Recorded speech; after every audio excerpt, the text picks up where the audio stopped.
Сәлем достар, бүгін біз миксерсіз ең оңай печенье жасауды үйретемін. Ең алдымен сары майға сахарный пудраны салып, лопатканың көмегімен араластырамыз. Шемшік майымызды құямыз. Осылай араластырып отырамыз. Және жүгері крахмалын саламыз. Араластырамыз. Жұмыртқамызды саламыз. Достар, менің каналыма тіркеліп кетіңіздер.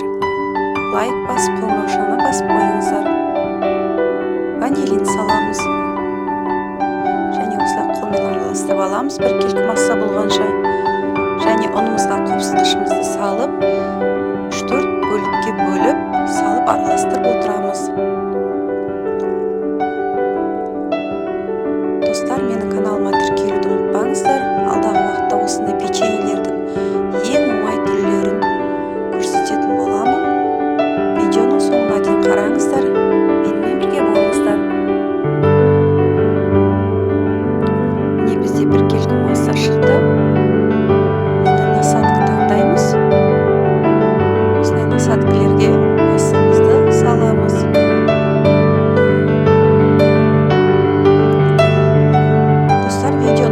Достарыңызбен бөлісіңіздер.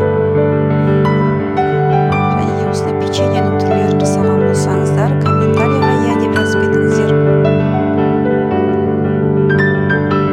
Осылай массаны мешокқа салып аламыз.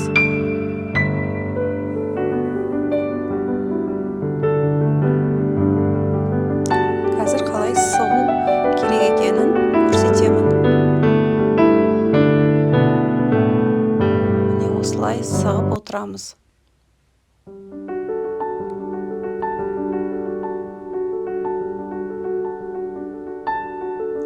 Достар, сіздер де жасап көріңіздер.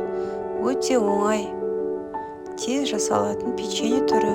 Ешқандай миксердің қажеті жоқ.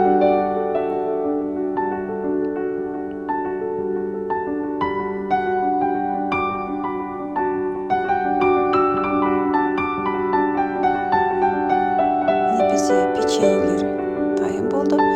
Енді пешімізді алдын ала қыздырып қоямыз 170 градусқа.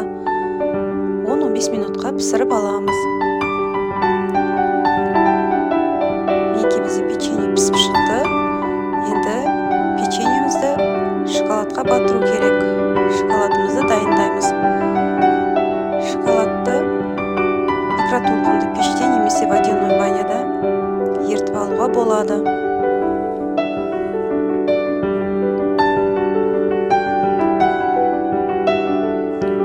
Шоколадымызды дайындап алдық.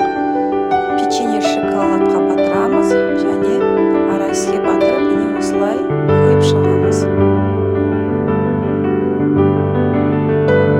Достар, каналыма тіркеліп кетіңіздер, қоңыраушаны басып қойыңыздар. Апта сайын әртүрлі жаңадан рецепттер шығып отырады.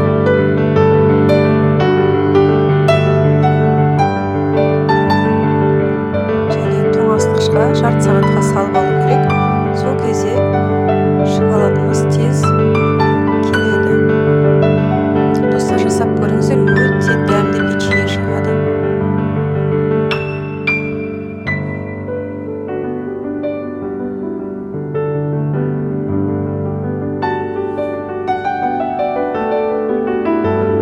Мінекей біздің печеньелеріміз дайын болды. Сіздер де жасап көріңіздер.